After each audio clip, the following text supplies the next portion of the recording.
திட்டங்களை நீங்கள் அறிவித்த திட்டங்களை செயல்படுத்துவதற்கு தீட்டுவதற்கு புதிய கொள்கைகளை வழிவகுப்பதற்கு ஆனால் நடைமுறையில் அன்றாடம் சட்டம் ஒழுங்கு பிரச்சனையை சரி செய்வதற்கும் மிக குறிப்பா மக்கள் இன்றைக்கு பாலியல் பிரச்சனைகளுக்கு எதிராக வெகுண்டெழுந்திருக்கிறார்கள்.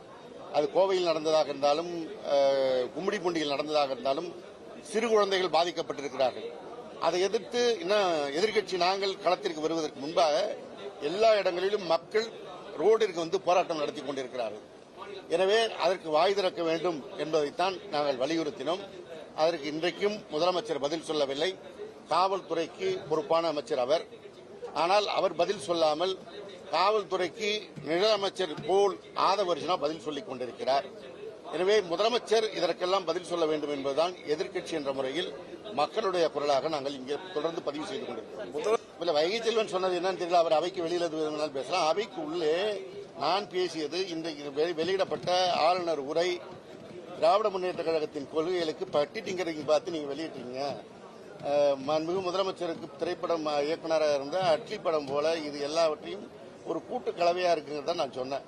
அது அந்த மொழி தான் அங்க போய் சேரும். எந்த மொழியை வைத்து வந்தார்களோ அந்த மொழிக்கு செல்ல வேண்டும் தான் சொன்னேன். அது வைகை செல்வன் தலைமுறைக்கு புரியாமல் இருந்தான்.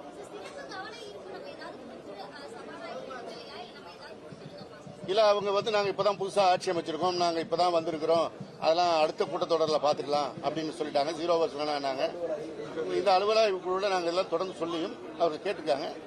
ரைட், ஒரு புது ஆட்சி அமைந்திருக்கிறது. அவங்க தொடர்ந்து வைத்திருக்கின்ற கோரிக்கை நாங்கள் ஏற்றுக்கோம். முதல்வர் பேசின காட்டி தான் குளத்தூர் பெரிய நிகழ்வு நீங்க பாத்தீங்க அப்படிங்கிற மாதிரி ஒரு ஆதவர்ஜனா கேட்டது எப்படி பாக்குறீங்க?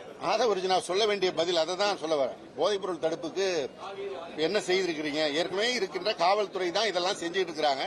புதிதாக நீங்க என்ன செஞ்சீங்கன்னு கேட்டு எங்களுடைய உறுப்பினர் ஆஸ்டின் கேட்டார். அதற்கு முதலமைச்சர் பதில் சொல்லுங்கிறது தான் ஆஸ்டின் சொன்னார், எங்கள் மாண்பு உறுப்பினர்.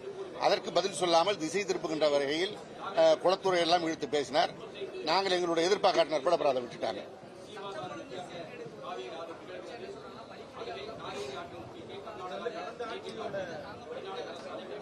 நான் அதை தான் சொல்றேன். நீங்க வந்து ஒரு நீண்ட திட்டங்களுக்கு, தொலைநோக்கு திட்டங்கள்லாம் சரி, சட்டம் ஒழுங்கு அன்றாடம் காவல் காப்பதற்கு தான் காவல்துறை இருக்கிறது.